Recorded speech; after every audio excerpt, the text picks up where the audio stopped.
আসসালামু আলাইকুম, কি অবস্থা বলা? আচ্ছা, যারাই নামাজ পড়ে তারাই কি শিবির?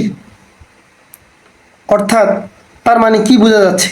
যে যারাই মসজিদে যায়, যারাই আল্লাহ বিল্লাহ করে তারাই শিবির। তো আমি একটা কথা বুঝি না, যে যারাই নামাজ পড়বে তারা কিভাবে জামাত ইসলাম হয়, তারা কিভাবে শিবির হয়? না, এক লোক বলতেছে যে দেখো সে নামাজ পড়ে কিনা, যদি সে নামাজ পড়ে তাহলে সে শিবির। তার মানে যে মসজিদে যায় সেও শিবির, কারণ মসজিদে কে যায়?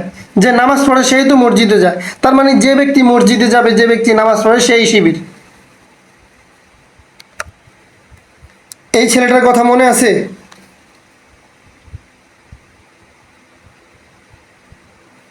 এই যে এই ছেলেটার কথা। এখন আমি একটা দেখাচ্ছি, সেটা হচ্ছে আমাকে ওইখানকার এক উদ্বোধন কর্মকর্তার রুমে নিয়ে যাওয়া হয়েছে। ওইখানে নিয়ে আমাকে কোশ্চেন করতেছে বারবার, কোটা মিনিং, কোটাটার উচ্চারণ করতে। যখন আমি বলছি কিউ ইউ ও টি এ, তখন এরা অস্ত্র ভাষায় গালিগালাজ এই যে এটা হচ্ছে ওই ছেলেটা, তার কথাটা শুনেন সে কি বলে। করছে আমাকে। গালিগালাজের এক পর্যায়ে তারা আমাকে বলে যে এই 5 ওয়াক্ত নামাজ পড়স। আমাকে বলে 5 ওয়াক্ত নামাজ পড়স। আমি 5 ওয়াক্ত নামাজ পড়ি না, তো আমি চেষ্টা করি 5 ওয়াক্ত নামাজ পড়তে। তখন ওইখানকার একজনকে বলছিল আর কি, ইশারা দিয়ে যে আপনার মনে ফুটেজ চেক করতে। আমি টিভিতে 2 দিন ছিলাম, ওইখানে সবাই জামাতে নামাজ পড়তো, তো ওইটা চেক করতে বলছে আমাকে বিভিন্ন ভাষায়, যে আমি যদি নামাজ পড়ি তাহলে নাকি আমি ছাত্র শিবির। এই এই ইয়েটা আমার ট্যাগটা আমার পিছনে লাগার চেষ্টা করছে অনেকবার আমাকে ওইখানে। আচ্ছা, সিসিটিভি ফুটেজ দেখো, যদি দেখো যে সে নামাজ পড়ে তাহলে সে ছাত্র শিবির। এখন কথা হচ্ছে ছেলেটার বয়স কত? 17-18, এর বেশি কিন্তু হবে না। যেই বয়সী, এই 17-18 বছর বয়সে পৃথিবীর অন্য সকল দেশগুলার এই বয়সের তরুণরা পুরা পৃথিবী দাবড়ায় বেড়ায়, আর আমার দেশের এই বয়সের সন্তানদের হাতে বিনা অপরাধে হাতকড়া পরানো হয়, তাদের কোমরের রশি বাঁধা হয়।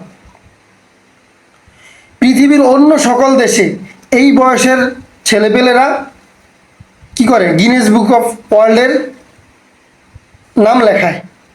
এই যে স্পেনের যে একটা প্লেয়ার এবার ইউরো জয় করলো, ইয়ামাল না কি যেন নাম, 17 বছর বয়স ছেলেটার।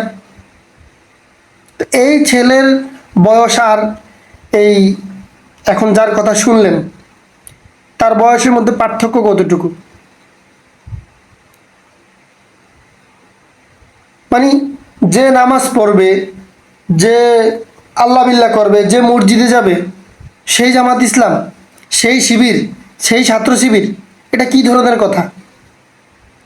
জুলুম, নির্যাতন, মানুষের প্রতি অপবাদ, মানুষের নামের শুরুতে বিভিন্ন ধরনের ট্যাগ লাগানো, এগুলো তো আকাশচুম্বী হয়ে গেছে। পতন কিন্তু এমনি এমনি আসে না, পতনের তো কিছু রিজন লাগে, কিছু কারণ লাগে।